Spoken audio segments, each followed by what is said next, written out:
ఏపీలో దివంగత వైఎస్ బిడ్డల మధ్య మళ్ళీ వారసత్వ పోరు హాట్ టాపిక్గా మారింది. పోటాపోటీగా వైఎస్ జయంతి వేడుకలు నిర్వహించడానికి జగన్, షర్మిల ఏర్పాట్లు మొదలుపెట్టారు. ఎన్నికలు ముగిసినా వైఎస్ వారసుల మధ్య పోరు మాత్రం ఆగడం లేదు. కాంగ్రెస్ ఓటు బ్యాంకు పునాదులపై ఏర్పడిన వైసీపీ ప్రస్తుతం దయనీయ స్థితిలో ఉంది. ఎంతటి చారిత్రక విజయం సాధించిందో అంతే హిస్టారికల్ డిఫీట్ మూటగట్టుకుంది. ఇప్పుడు వైసీపీ కాంగ్రెస్లను నిలబెట్టుకునే బాధ్యత ఆ అన్నా చెల్లెళ్లపైనే ఉండడంతో వైఎస్ వారసత్వాన్ని ఓన్ చేసుకోవడానికి పోటీ పడుతున్నారు.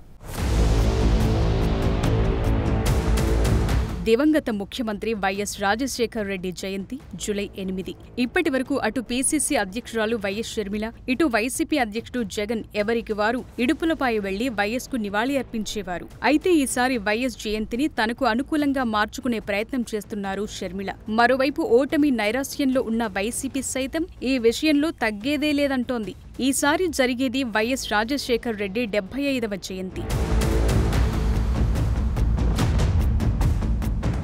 సంక్షోభంలో ఉన్న కాంగ్రెస్ను వరుసగా 2 సార్లు అధికారంలోకి తీసుకొచ్చిన వైఎస్సార్ తన సంక్షేమ పథకాలతో ప్రజల గుండెల్లో చెరగని ముద్ర వేశారు. ఆరోగ్యశ్రీ, ఫీజు రియంబర్స్మెంట్, 108 వంటి సేవల పేరు చెప్తే ముందుగా గుర్తొచ్చేది ఆయన పేరే.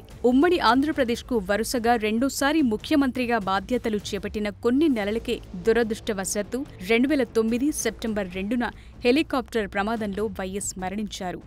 వైఎస్ రాజశేఖర్ రెడ్డి వారసుడిగా రాజకీయాల్లోకొచ్చిన జగన్ తండ్రి మరణం తరువాత తనను సీఎంని చేయలేదని కాంగ్రెస్తో విభేదించి బయటకొచ్చారు. అనంతరం తండ్రి పేరు కలిసొచ్చేలా వైఎస్సార్ కాంగ్రెస్ పార్టీని ఏర్పాటు చేశారు. 2014 ఎన్నికల్లో పరాజయం పాలైన ఆయన 2019 ఎన్నికల్లో ఘన విజయం సాధించారు. ఏపీ చరిత్రలో ఏ పార్టీకి సాధ్యం కాని రీతిలో 151 స్థానాల్లో గెలిచి అధికారాన్ని చేపట్టారు. జగన్ బలపడిన సమయంలోనే ఏపీలో కాంగ్రెస్ పార్టీ మెల్లగా అంతరించిపోయింది. కాంగ్రెస్ పార్టీ రాష్ట్రాన్ని విభజించిన తీరు నచ్చని ప్రజలు వైసీపీ వైపు మొగ్గారు. ఇప్పటికీ జగన్ పార్టీకి ఉన్న ఓటు బ్యాంక్ కాంగ్రెస్ పార్టీదే. ఎవరు అవునన్నా కాదన్నా కాంగ్రెస్ ఓటు బ్యాంకు పునాదులపైనే వైసీపీ నిలబడగలిగింది. 151 మంది ఎమ్మెల్యేలు, 22 మంది ఎంపీలతో మొన్నటి వరకు బలంగా కనిపించిన జగన్ పార్టీ ఇప్పుడు అత్యంత బలహీనంగా తయారైంది. రాష్ట్ర చరిత్రలో ఏ పార్టీ కూడా ఓడిపోని రీతిలో 11 సీట్లకే పరిమితమైంది.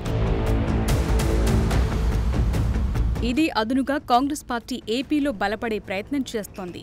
ఒకప్పుడు జగనన్న వదిలిన బాణాన్ని అంటూ ఏపీలో వైసీపీ తరపున ప్రచారం నిర్వహించిన షర్మిల ఇప్పుడు పీసీసీ చీఫ్ హోదాలో హస్తం పార్టీని బలోపేతం చేయడానికి వ్యూహాలు రచిస్తున్నారు. షర్మిల పగ్గాలు చేపట్టడంతో కాంగ్రెస్ శ్రేణుల్లో మళ్లీ ఆశలు చిగురించాయి. కానీ ఈ ఎన్నికల్లో కూడా ఆ పార్టీకి దారుణ ఓటమే ఎదురైంది. గతంతో పోలిస్తే ఓటింగ్ శాతం పెరిగినా సీట్లు మాత్రం రాలేదు. అయినా వెనకడుగు వెయ్యని షర్మిల 2029 ఎన్నికలకు పార్టీని ఇప్పటి నుండే బలోపేతం చేసేందుకు సన్నాహాలు మొదలుపెట్టారు. అందుకు వైఎస్ జయంతి వేడుకలను ఘనంగా నిర్వహించాలని డిసైడ్ అయ్యారు. ఇప్పటిదాకా వైఎస్ వారసత్వాన్ని, ఆయన ద్వారా వచ్చిన ఓటు బ్యాంకును కాపాడుకున్న జగన్కు ఇకపై గట్టి పోటీ ఇవ్వాలని భావిస్తున్నారు. వైఎస్ తనయగా ఏపీలో కాంగ్రెస్ పార్టీకి పునర్వైభవం తెచ్చే బాధ్యతను తలకెత్తుకుని కృషి చేస్తున్నారు. ఆ క్రమంలో ఇటీవల ఎన్నికల్లో ఘోర పరాజయం పాలైన వైసీపీ నుంచి వైఎస్ అభిమానులను, గతంలో కాంగ్రెస్ కు ఓటు బ్యాంకుగా ఉన్న వర్గాలను తిరిగి హస్తం వైపు తీసుకొచ్చే ప్రయత్నాలు చేపట్టారు.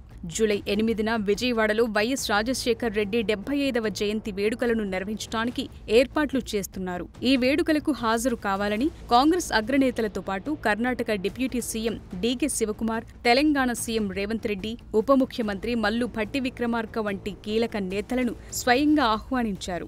అటు పులివెందులలో కోట్లాది రూపాయలతో తండ్రి విగ్రహాలు ఏర్పాటు చేయించిన జగన్ అక్కడ కార్యక్రమం నిర్వహించనున్నారు.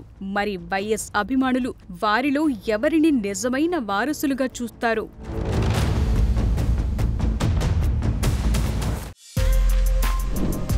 For more videos like this, subscribe Big TV channel.